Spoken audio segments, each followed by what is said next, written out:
Welcome back to the channel. We're here in northern New Mexico in one of the Southwest's most incredible places, Bandelier National Monument.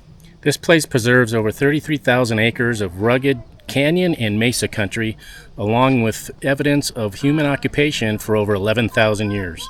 I'm Jamie. I'm Linda. And this is Roaming with Rosie.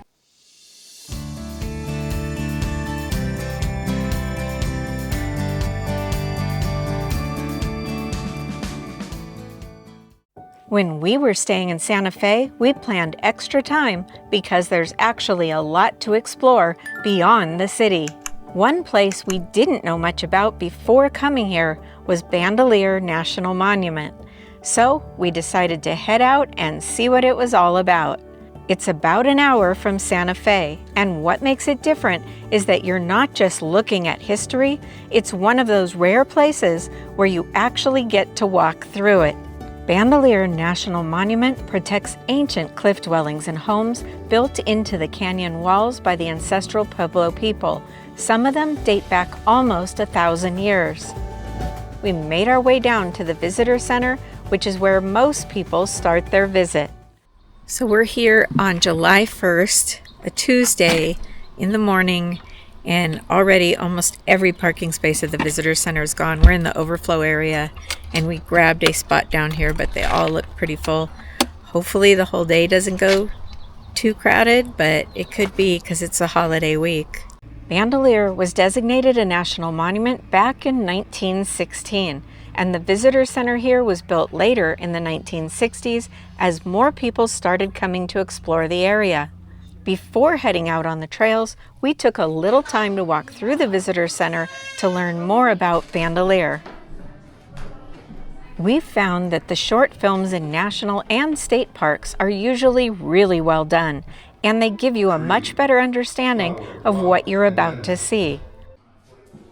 Inside, the exhibits walk you through how the ancient ancestral Pueblo people lived here, from how they built these homes into the canyon walls to how they used the land around them. Since we didn't know much about Bandelier before coming here, it really helped to see some of this first to get a much better idea of what is so special about this place. There's always that question of what happened to these people? Where did they go? Well, we are those people. This is right outside the visitor center on the start of the Pueblo Trail, which is totally paved and accessible to almost anyone.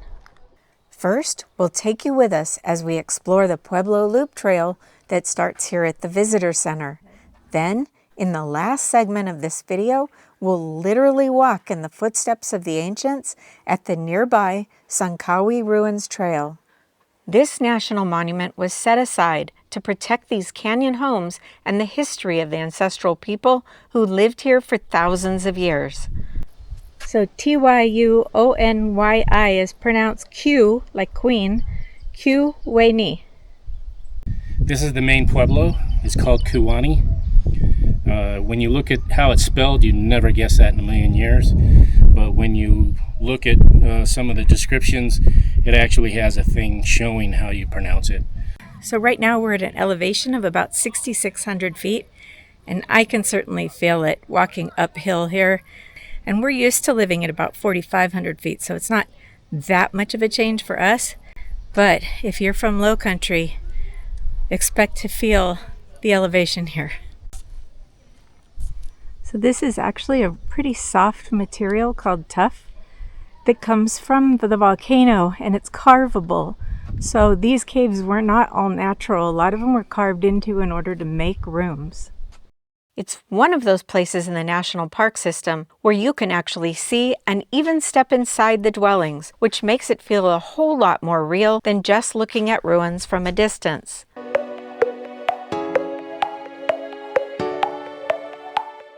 And that's part of what makes this place so different once you're out here. Pacing myself. One of the things that really stands out here is that you can actually climb up into some of these caveats. The park system added ladders to make it accessible, but you still get a sense of what it might have been like getting in and out of these spaces. Once inside, we noticed that it was a lot bigger than what we expected. And then you look out from inside and realize that this was their view, and you begin to feel what it was like to live here. Coming out.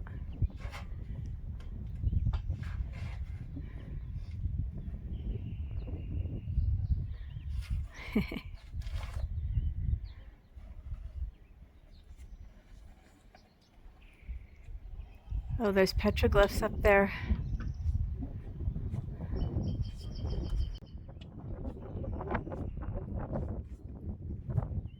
So that's the village from up here. So basically, all of this, all along this trail, was lived in.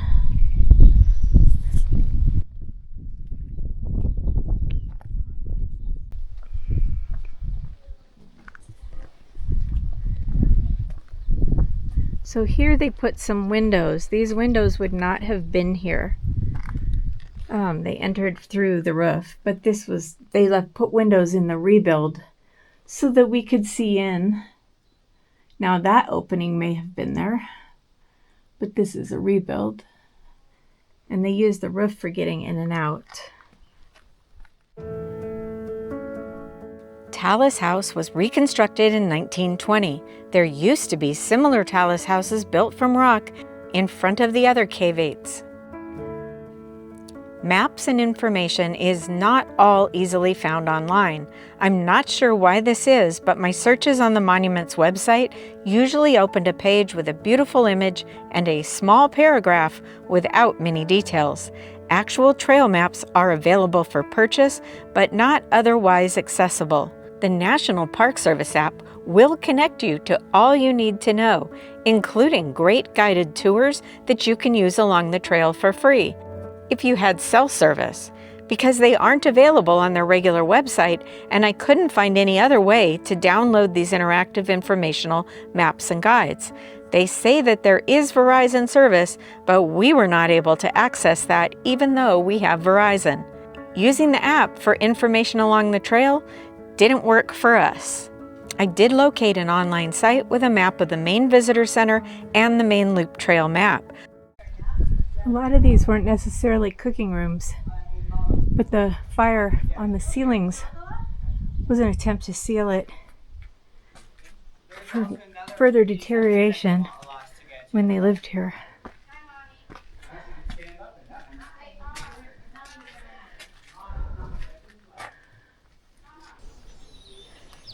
Really steep steps down right here.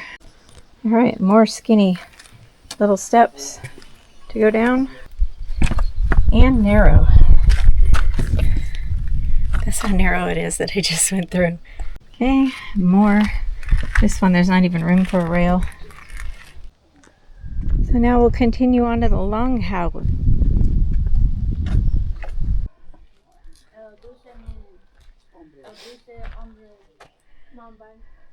So up here behind me is where we're starting to see a whole bunch of petroglyphs.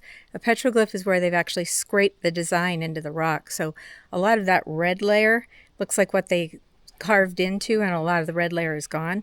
But there's still supposedly hundreds of them we can see.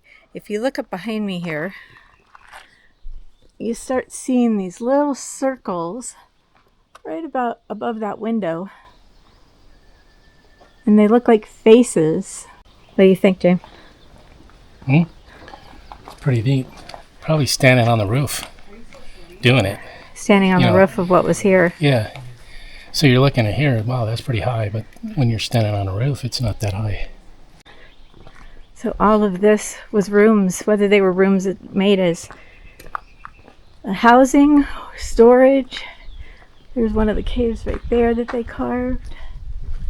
So you think they carved out the whole thing? No, they didn't carve the whole thing. They just carved out what's in the back part of it. Okay, and then there's a doorway in there. Yeah. Like these things, that looks like it's carved. And it looks like posts actually went in the rock at these various levels. Beams, not posts. Beams. What's the difference between a beam and a post? A post goes up and down. A beam goes front to back. So a beam is horizontal or a post is vertical. Thank you for your explanation. So this is all known as the Longhouse, because it goes long into this space, and there was built all the way along here with structures. Where all the holes are is where the beams were. And if you look, it wasn't very high. Maybe 6 feet. In between, there's another big petroglyph right there. Oh yeah. There is a pictograph. Yeah, right there. They've got it preserved. Wow, so that would have been all along here probably as like decoration. Probably. Like they painted their house. Look at that. So imagine that was all along here. So we finished going along the Longhouse. It was really long. You had to go up and down and up, and now we're going down again. We're going down to the river or creek that's down here to see how this made it perfect place for them to be able to live on what nature provided here until they started farming a lot of their own, and it also provided water. They're lucky that they didn't have to wear underwear, because you get a serious case of swamp hiking around here. It's July 1st, so we're the first official day, I believe, of monsoon season, although it's been raining a little bit every day, but we've got a storm right behind us here. See how much more we can get in today before lightning happens everywhere. The very popular alcove house was closed when we visited summer of 2025. Ladders needed to access the 140-foot high dwelling were replaced, and it was reopened in November 2025. I like to think we would have enjoyed going there, but 140 feet of ladder to climb? It does close from time to time because of structure damage as well, so check with the Park Service when you're there. So this is a ponderosa. When they're really yellow like this, they smell like butterscotch or caramel or vanilla, however you interpret it. Same thing I said in Arizona, it's vanilla dirt. So when you see a lot of like sap lines like this, that's when it's going to smell the strongest. Oh, that's the strongest one so far. Oh my gosh, now I want candy for lunch.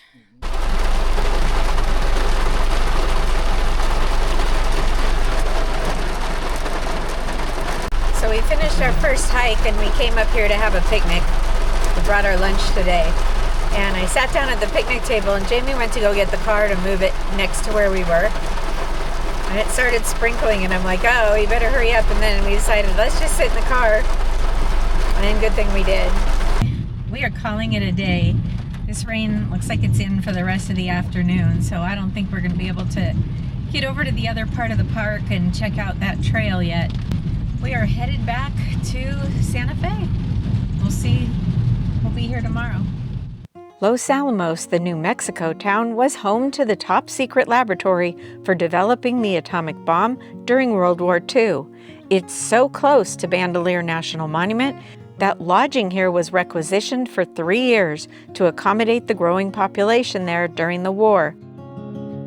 If you're looking for lodging near the park, your best choice would be in Los Alamos. There is no lodging in the park.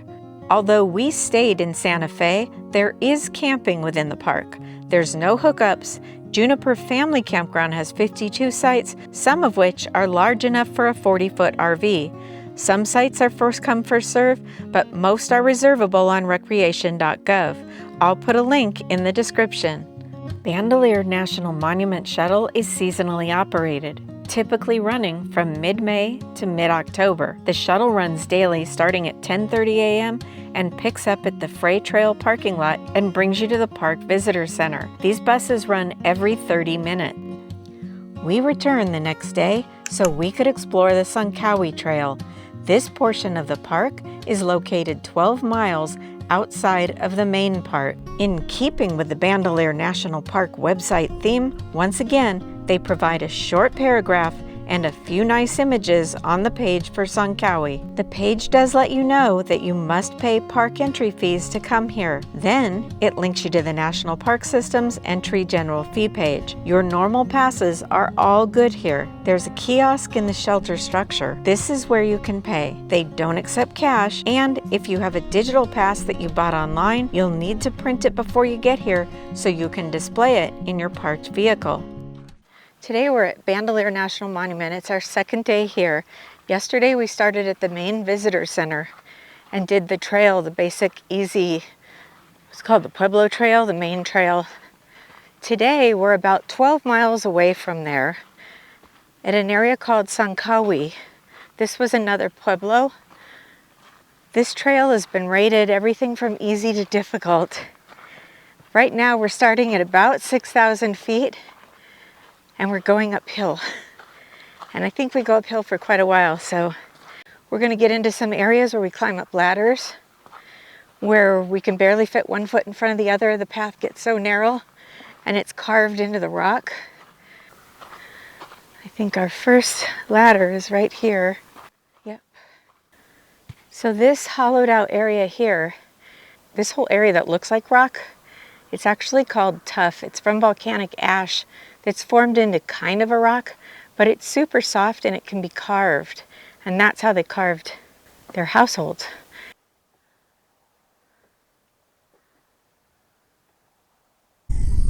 First ladder done.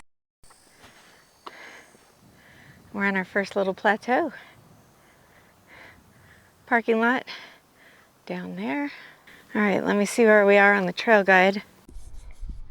So this on all trails, we had planned to get a guide when we got here. They're supposed to be in a box, but they're empty. So we're using all trails. I don't know if you can see that, but and we're ready to go do more. Yep. Yep. So there's a variation in coming up the ladder. You could come up this little path right here. Still kind of steep. The ladder wasn't too bad. Not yet anyway. A little narrow. The path is very worn in. It's very hard to film and watch my step. So I gotta concentrate. And we're supposed to try to stay inside the grooves so we don't accelerate erosion. Take a picture of my feet. So it's only as wide as my feet. Whoa. Walking a tightrope because you have to put one foot exactly in front of the other.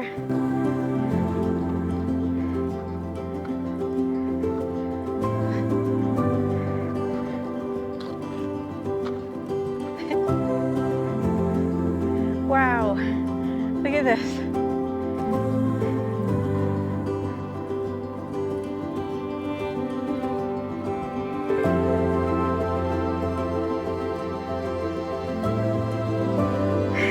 So did they carve out this path, or was this a trail that water had started?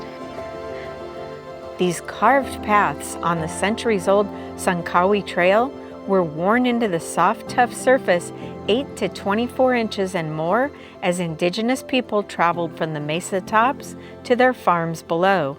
The trails also connected to other villages in the surrounding area. While walking this deeply inscribed route, we felt that we were literally following in the footsteps of the ancestral Pueblo people who once lived here. Pretty narrow in here. Wow. There's a good cell signal here, which enabled us to use my AllTrails app to make sure we stayed on the path, and there were well-done signs at each of the numbered points. Instead of paper trail maps, there's a link to an online information guide to the hike. Wow, this is just beautiful. Now you got a better view of Los Alamos here, the laboratory, where man learned how to blow himself up into smithereens. Manhattan Project.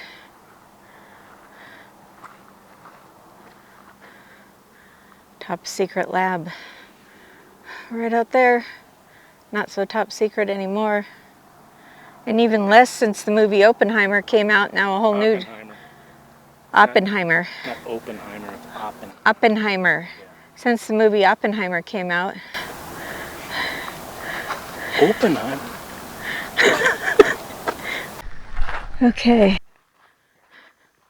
My understanding is that the Pueblo is closed because of vandalism. For over 100 years, the main trail ran through the center of the Pueblo. These days, social trails have crisscrossed over the site. Objects such as broken pottery and beads have been illegally collected by visitors. and this is why the trail no longer runs through here. Visit with respect, stay on marked trails, leave things where they are. So, how far does it let us go? And this is as far as it'll let you go now, because modern people, modern humans, vandalized it, and so they can no longer leave it open to the public. Picture yourself standing in the central plaza of Tsankawi. This was the center of activity when the Pueblo was occupied. It was home to a bustling community. Turn around, return to the newly rerouted trail. All right, back we go to the new trail. So far it's pretty well marked. I did retain the link of the trail guide, and so far the link's working. At least up here on the mesa, I've got enough reception to be able to follow the trail guide. I was trying to figure out why 10, 11, 12, and 13 were missing, but it's because those are what went through the village, and we no longer can go through the village.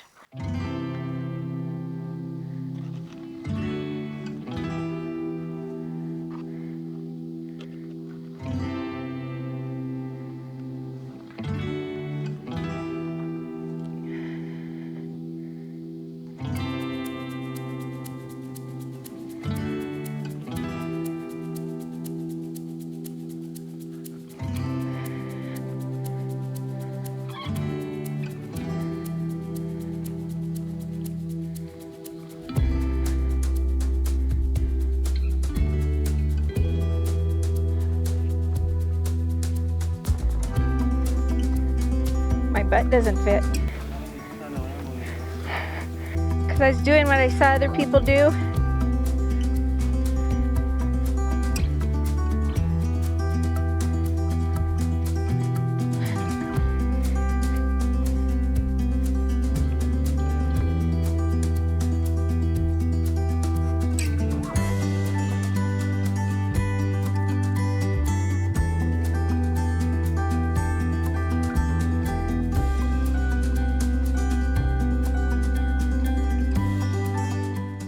It is barely wide enough for a medium width shoe.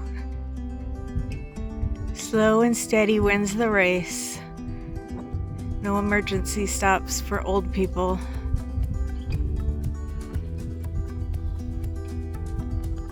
See, he can't even pull his foot out. That's how narrow it is.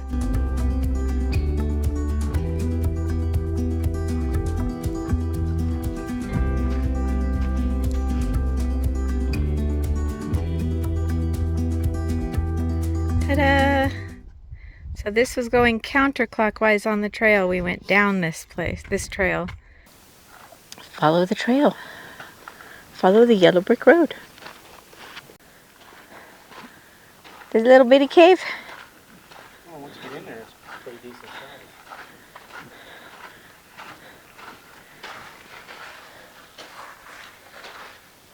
And I can stand up in here. Wow. There's a shelf. Put your alarm clock. Store your shoes down there. Yep. Baby's room right there. Yeah. Windows. It's nice and cool in here.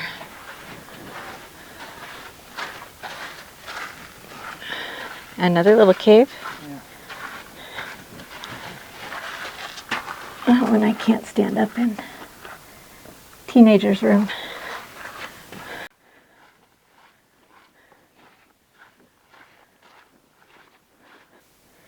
And this is the stop, 16. From here we're going to be walking in a trail carved into the volcanic tuff, which is not tough because you could carve it. The rock is very soft and malleable. It's important to stay on the trail. Our shoes do more damage than many years of erosion. Rule followers, that's us.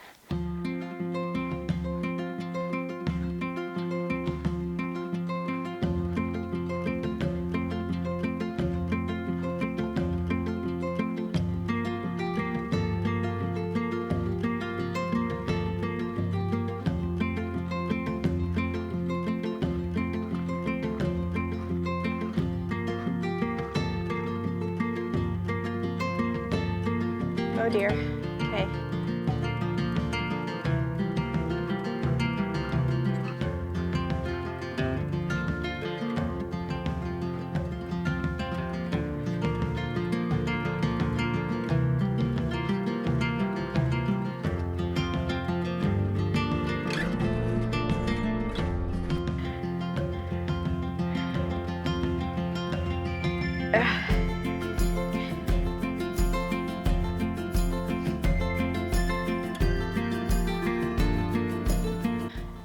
All right, here is some, I don't know if these are really ancient petroglyphs.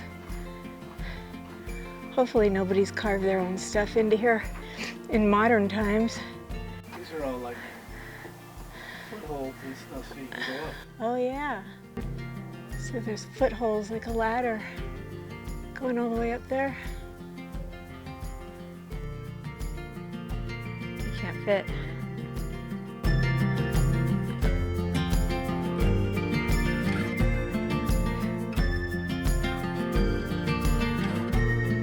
So you also have to be careful not to slide down. Oh, you put 2 legs. Unless the trough goes too high. I think my legs are the same length as yours though.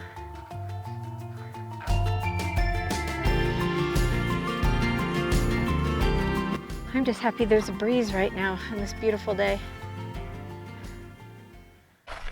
So we started around 11:30 or 12. Now we're back down where we're not getting the cool breeze from both sides, so it's definitely hot. We just saw an older lady, maybe our age or a little bit older, and a young man head on past us. No hiking shoes, no water.